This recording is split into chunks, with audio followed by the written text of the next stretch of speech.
When it comes to the topic of jinn possession, we've seen it all before. The frightening voices, the horrific looks, and the superhuman strength that comes out of people under the influence of demonic spirits. It's a terrifying topic, yet it somehow manages to arouse the interest of Muslims and non-Muslims around the world, with videos amassing millions of views online. The practice of removing such evil spirits and treating those who are affected is known as Ruqya, and it's an Islamic form of spiritual healing. It's based on an authentic tradition of the Prophet Muhammad ﷺ himself, whereby verses of the Quran would be used to heal those afflicted with sickness, black magic, and evil spirits. However, despite the noble origins of this prophetic sunnah, the practice has recently found its way into the hands of fraudulent spiritual healers. Definitely, there's a lot of exaggeration. There's a lot of people that claim knowledge of things that they have no foundation of. There is a lot of use and abuse of people's ignorance and weakness and lack of connection with Allah Azza wa Jal. The issue was recently the subject of a press release by the Australian National Imams Council, warning the wider public to be cautious of corrupt spiritual healers feigning religious authority. OnePath Network has undertaken an investigation into the malpractice of the Ruqya industry, and what we have uncovered will not only shock you, but will leave you deeply disturbed. Our first victim claims to have been set up with a spiritual healer after her sister suspected she was possessed by an evil spirit. She herself denied such suspicions, but nevertheless met with the spiritual healer. This is what she says happened on her first meeting. Introduced himself with his name and asked for my name, and sister, would you lie down for me just so I can, start my work on you straight away so we don't have to waste any time. And I laid down on the couch. I asked my sister to bring me a blanket because I felt uncomfortable the fact that I was lying down on the couch and he was sitting right on top of my head. With his own bare hand, he put it on my neck and he gently first. So then I felt like he needed to press harder to make it look like something is wrong for me to react. So he choked me, and he choked me hard. Where I remember, that's how much he choked me. I reached the point where I couldn't eat or even drink water. Video footage obtained by the victim confirms she was indeed physically abused and choked. The video footage is too distressing to show. Our second victim also claims to have been set up to meet with a spiritual healer. This is what happened. He was saying to my husband, because that's it, he was convinced I had a jinn in me, so we need to take him out. We thought that the next thing he was going to do, he's going to read Quran. So he did. He put his hand on my head and he started to read Quran. That was like, okay, how's it, like, even my husband's face went a bit confused, like, how's the sheikh touching me? And then, we thought, okay, sheikh, he's Iraqi, so it's okay. Slowly, his hand started going down and he started banging my shoulders, like, really, really hard. He started really hitting my back. When he started hitting me, I was like in pain, obviously, so I was screaming. So then he grabbed his hands and he started choking me, like full on, like choking, like my face changed color, everything. Like I felt like I was gonna pass out. Our third victim details a story that happened when she was 12 years old at the hands of a spiritual healer. Her account unveils horrific details of both psychological and physical abuse. A word of warning, some may find the following interview extremely distressing. First he started off with Quran, and then I don't know what happened. He told them lie her down on the couch, tie her up, and he began to choke me, and using his hand as a knife on my neck to get something to come out. And then he began to hit me on my knees. I was strapped in a house, screaming. I'm begging somebody to come and help me. He would go and come to try and get it out of me, and then I became psychologically unstable for that 2 weeks. He would instruct them to let me drink oil, this oil that used to burn inside of me, and I used to scream from pain that it's burning, and he goes, that's good, it's dying. And then he made them shower me, and he was just always hitting me. At 12 years old, I was getting abused by someone I didn't know. The abuse she endured so long ago still deeply affects her to this very day. After that day, I used to get severe anxiety attacks. I used to go to the hospital every week from anxiety attacks. I'm on medication now to stop my anxiety, because till now I get them. It led to that I once open the door on the Hume Highway to jump out. I just wanted to die. One of the condition called post-traumatic stress disorder, it relates to the trauma the person has experienced that can put them at risk of losing their life or experience someone else losing their life. It can impact on person's life in the future as well. They continue to have high anxiety level with flashbacks and nightmares related to their experience in the past. That significantly impacted normal functioning. Account after account revealed horrific stories of abuse at the hands of so-called spiritual healers.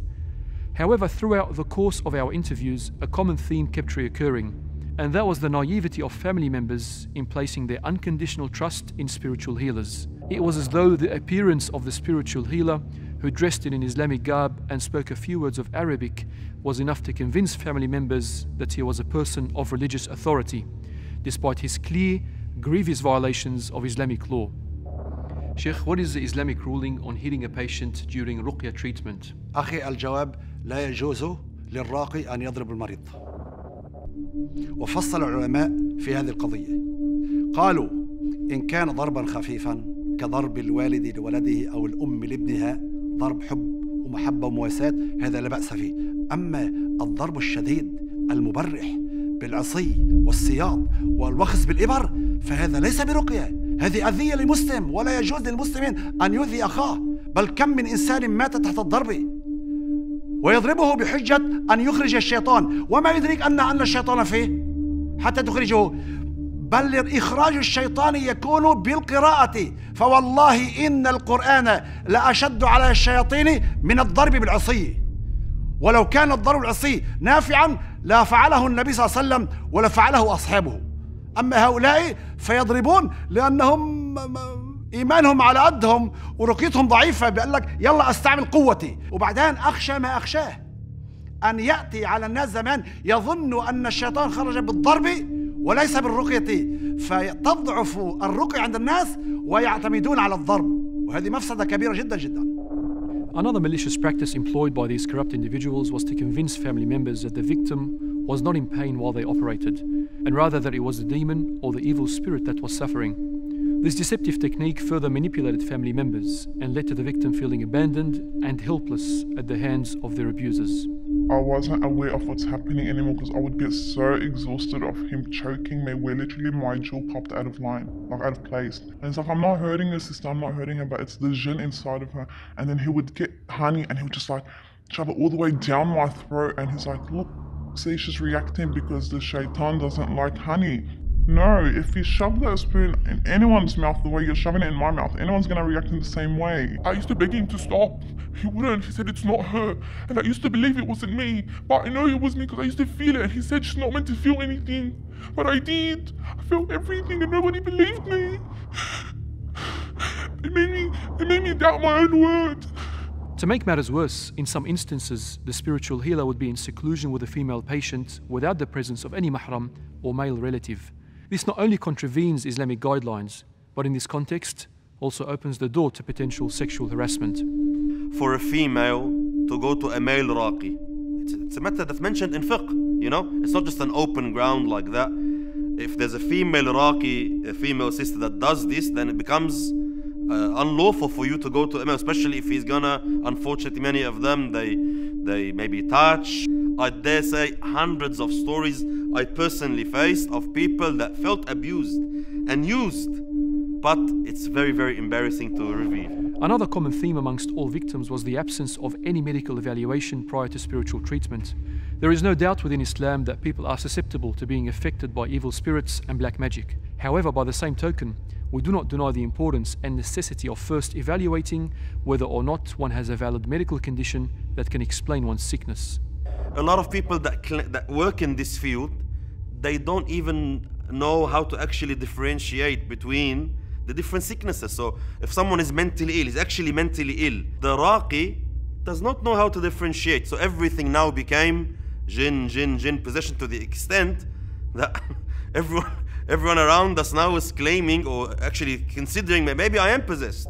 Mental illness is more common than we think it is in the community, and often people don't seek help.